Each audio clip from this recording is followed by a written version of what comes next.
জামসুদ্দিন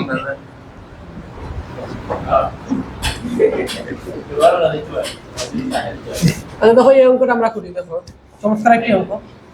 কি বলছে দেখেন, যে এই যে তিনটা বিন্দু দেওয়া আছে, বিন্দুগুলি দ্বারা গঠিত ত্রিভুজের ক্ষেত্রফল পি বর্জিত। পি বর্জিত, পি বর্জিত বলতে কি বুঝো বলো? মানে যে ক্ষেত্রফলটা পাওয়া যাবে এখানে পি থাকবে না, পি অনুপস্থিত থাকবে। ঠিক আছে, ওকে। তাহলে দেখো প্রথম কথাই হলো বিন্দুগুলোর যেহেতু কোনো নাম নাই, আমরা একটু নামকরণ করে ফেলি, তাহলে সুবিধা হবে আর কি। সুবিধা বলতে একটু ভালো লাগবে আর কি, নামকরণ না করলেও সমস্যা নাই। আচ্ছা দেখো মনে করি এটাকে এ বিন্দু ধরি। এ বিন্দু হলে পি পি মাইনাস 2, এরপর এটাকে ভি বিন্দু ধরি, বি প্লাস 3 কমা পি। আচ্ছা, এবং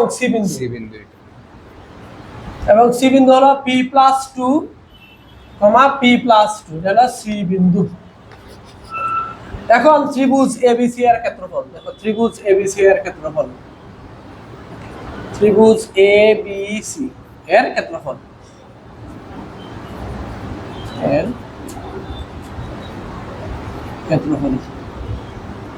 নাহিদ 2 বলে দাও। প্রথমে কি হবে বলো? হাফ, তারপরে কি হবে বলো? বলো পি পি, এরপরে নিচে কি হবে? পি মাইনাস 2, পি মাইনাস হবে। ওকে, এরপরে তারপর পি প্লাস 3 পি, এরপরে তারপর পি প্লাস 2, নিচে আবার পি প্লাস 2, তারপরে আবার প্রথম বিন্দু হবে নাকি? তাহলে পি মাইনাস 1। ওকে, এখন পি হচ্ছে পি মাইনাস 2 কেন? ও পি মাইনাস 2, হ্যাঁ ঠিক আছে, থ্যাংক ইউ। পি মাইনাস 2 হবে। ওকে, এখন পিওজিত বলে দিবা কি হবে বলো? কি হবে বলো? এখন কার সাথে কার গুণ হবে বলো? পি সাথে পি আমরা একবারে গুণ দিব, একবারে সরাসরি গুণ করে ফেলবো। ঠিক আছে, এই যে পি সাথে এই পি কে গুণ দিব, কি হবে? P square. ওকে, এবার এই যে এই পি দিয়ে এই সবটারে গুণ। আচ্ছা, পি দিয়ে এটারে গুণ দিলে কি হবে বলো? পি স্কয়ার প্লাস 2p, এরপরে 2p। আচ্ছা, তাহলে এই পি দিয়ে দুইটারে গুণ দাও, এখন 3 দিয়ে গুণ দেব। 3 দিয়ে গুণ দিলে কি হবে বলো? 3p plus 6। 3p plus 6। Okay, thank you. এরপরে এখানে একবারে গুণ দিয়ে দেব। তুমি এটাকে এ মনে করো, a plus b into a minus b। তাহলে আমি কি বলতে পারি? a square minus b square. b square মানে কত? 4। 2 স্কয়ার মানে 4, একবারে লিখে দিতে পারি। তাহলে আমাদের প্রথম পার্টটুকু শেষ। এবার মাইনাস দ্বিতীয় অংশ, দেখো দ্বিতীয় পার্ট। এবার নিচ থেকে উপরে উঠবো, একবারে গুণ করবো আমরা। p দিয়ে প্রথম দুইটাকে গুণ করে ফেলবো, এরপর আবার -1 দিয়ে দুইটাকে গুণ দেব। তাহলে গুণ দিলে কি হবে বলো?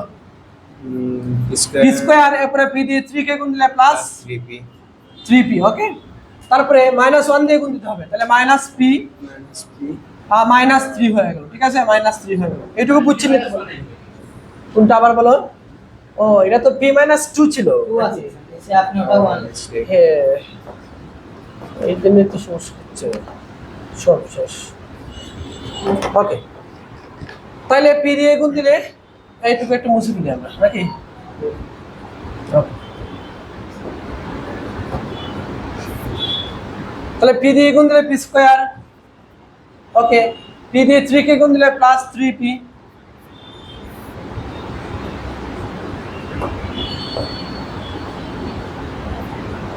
Plus 3p।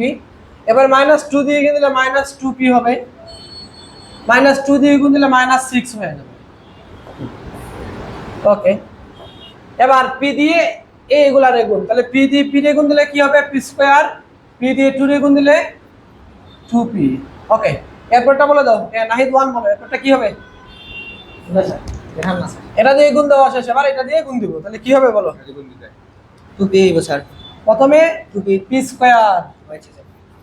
স্কয়ার, তারপরে হবে plus 2p sir, plus 2p হবে। হ্যাঁ, এই যে জি স্যার। এখন এখানে যোগ বিয়োগ করব, এখানে যোগ বিয়োগ করব, এরপর ওটাতে করে বিয়োগ করব, 2 দিয়ে ভাগ করব, শেষ হয়ে গেল। জি স্যার। তাহলে হাফ ক্যাফের মতো করে রাখো। এখানে p স্কয়ার কয়টা আছে টোটাল দেখো? 1টা 2টা 3টা আছে, তাহলে লিখে ফেলো 3p স্কয়ার। এবার p কয়টা আছে দেখো? 1টা, এখানে আছে 2টা, এখানে আছে 3টা, তাহলে কয়টা হলো? 5টা। তাহলে 5p, আর এখানে আছে -4 আর 2 আছে নাকি? -4 আর 6, তার মানে +2 আমরা লিখতে পারি। এখন দেখো +2 লিখতে পারি, সূত্রে মাইনাস দিলাম। p স্কয়ার এখানে কয়টা আছে দেখো তো? আবার 3টা p স্কয়ার আছে, 3টা p স্কয়ার। আর p কয়টা আছে? প্লাস p কয়টা আছে দেখি আমরা। প্লাস p এখানে আছে 2টা, এখানে আছে আরো 2টা, তাহলে এটা 5টা। এখানে আছে আর নাই। হয়তো হলো 7টা 7টা থেকে বিয়োগ করতে হবে কয়টা 2টা তাহলে হয়তো হলো 5টা তাহলে 5 এবার দেখো ধ্রুবক কি কি আছে এখানে শুধু -6 ই আছে আর তো কিছু নাই -6টা আমরা দিয়ে দিলাম এখানে ওকে আচ্ছা তাহলে দেখো হাফ হাফের মতো করে রাখো এটাকে 3p স্কয়ার ব্র্যাকেটটা শুধু উঠিয়ে দিব আমরা প্লাস 5p প্লাস 2 এই ব্র্যাকেট উঠালে ভিতরের প্রত্যেকটা চিহ্ন চেঞ্জ হয়ে যাবে তাহলে -3p স্কয়ার -5p প্লাস 6 এই যে এটা হয়ে গেল